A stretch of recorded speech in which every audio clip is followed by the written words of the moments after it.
¿Qué está pasando en el mundo? Sigue con su ofensiva Rusia, deja caer una lluvia de misiles en la ciudad de Bakhmut, Ucrania. Ya está a punto de tomar esta ciudad. Vladimir Putin está prácticamente toda destruida por los ataques de Rusia. El grupo Wagner envía soldados enfrente de la guerra para ver dónde están las posiciones de Ucrania y atacar esta zona de manera intensa. Rusia sacrifica soldados que en algunas ocasiones no están preparados. Utiliza prisioneros de guerra para revelar posiciones de Ucrania. Los soldados están tratando de resistir todo lo posible. Es una batalla intensa. Todavía faltan los combates dentro de la ciudad. ¿Qué sucede?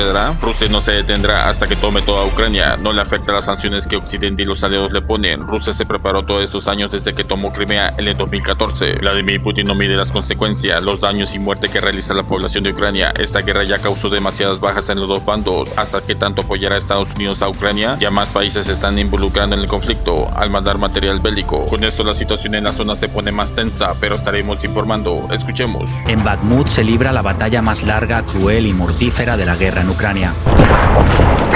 Wagner dice que sus mercenarios han ocupado la parte oriental, pero los soldados ucranianos siguen defendiendo la urbe.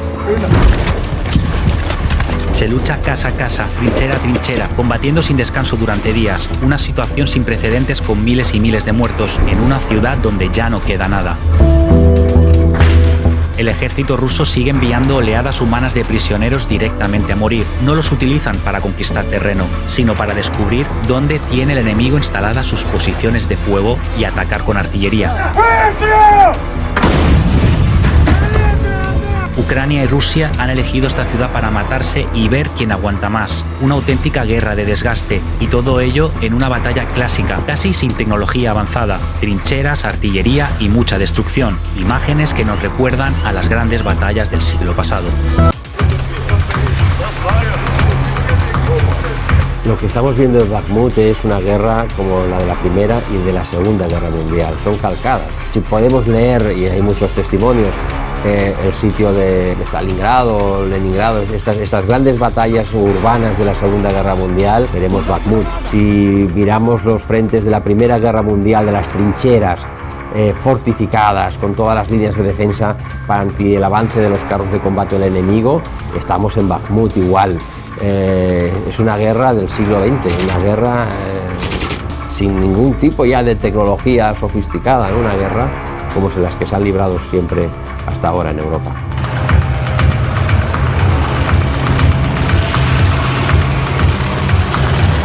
La estrategia del grupo Wagner sigue siendo la misma: enviar grupos de soldados constantes al frente para atraer al fuego ucraniano.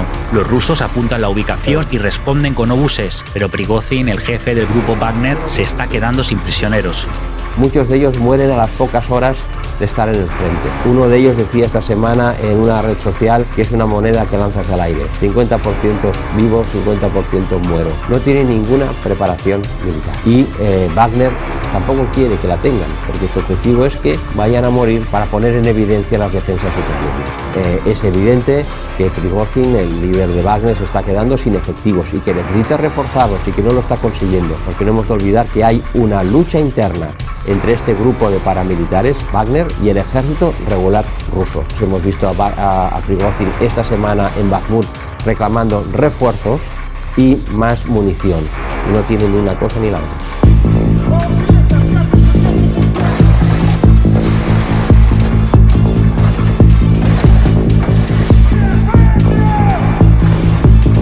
Según la inteligencia de Estonia, que controla muy bien la situación en el frente, y también la Unión Europea, Rusia está lanzando entre 50.000 y 60.000 proyectiles cada día. La mayoría están cayendo en la zona de Bakhmut. El volumen de artillería que cae sobre Bakhmut es increíble. Por eso es una ciudad de casi unos 90.000 habitantes antes de la guerra, completamente arrasada. Los impactos son constantes, o sea, no deja de caer una bomba ni un segundo, ¿no? Evidentemente, este volumen de proyectiles es agota las reservas de munición que tiene el ejército ruso, y ahí hay una dificultad para producir más. Y quizás ahí está una de las grandes incógnitas de esta guerra, ¿no? Y de esta batalla en Bakhmut. ¿Será capaz Rusia de mantener esta intensidad artillera? Porque sin ella está clarísimo que no podrá ocupar Bakhmut ni seguir avanzando en el frente del Donbass.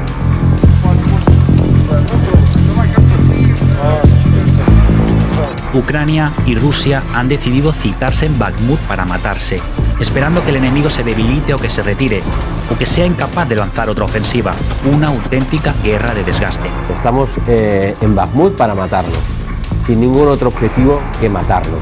Los ucranianos afirman que ha habido 30.000 bajas en el lado ruso, entre muertos, heridos y desertores. Los rusos dicen que ha habido 11.000 bajas en el lado ucraniano. El ejército que ataca necesita el triple. Son en estos 6 meses cifras alucinantes, ¿no? No ha habido otro frente con más bajas en Ucrania.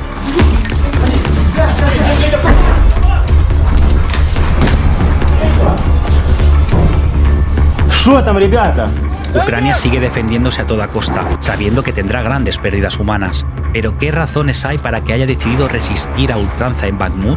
Los ucranianos luchan por su existencia, por seguir siendo ucranianos. Y esto yo creo que es la razón más poderosa de todas. Cuando te enfrentas a un enemigo que te niega no solo la existencia por ser tu propio Estado, que te niega tu razón de ser, porque Putin ha dicho clarísimamente que Ucrania no existe. Cuando tú luchas por ser quien eres, estás dispuesto, yo creo, a cometer este tipo de resistencias, a resistir más allá de toda duda y de toda razón. Y yo creo que esta es la gran tragedia que estamos viendo en Bakhmut.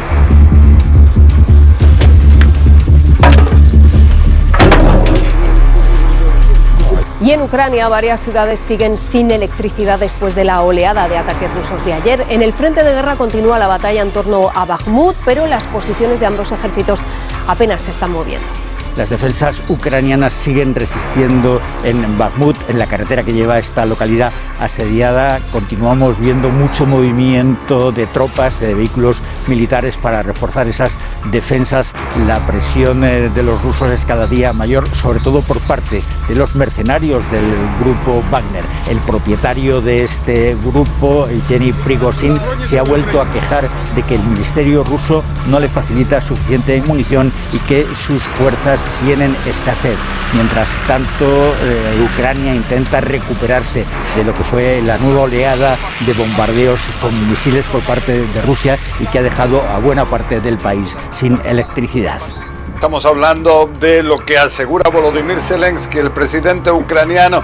Sería un intento ruso de aterrorizar a toda la población de su país, ya que estamos viendo que los ataques han sido en 7 regiones ucranianas durante, sobre todo, la pasada madrugada, con estos más de 80 misiles, ataques de distinto tipo. Y entonces vemos que en estas 7 regiones no solamente son las que están cercanas a las zonas centrales del conflicto, sino también en la lejana Lviv, al lado de la frontera con Polonia, donde hubo, dicen los ucranianos, 5 muertes. También en Jersón hubo 3 muertes. También estamos hablando de ataques contra Kiev, contra Vinnytsia, contra también Kharkiv, Zaporizhia, Donetsk. Entonces vemos aquí toda una ofensiva rusa. No se recuerda nada así.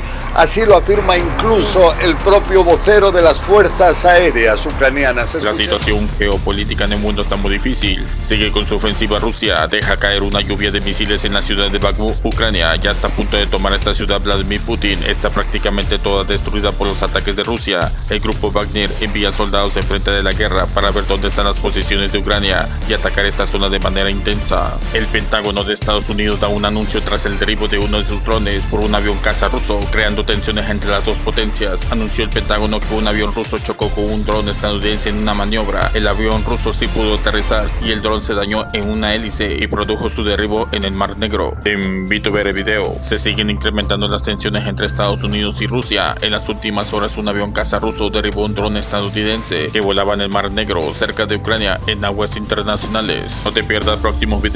Suscríbete y escribe tus comentarios cómo ve la situación y activa la campanita. Gracias.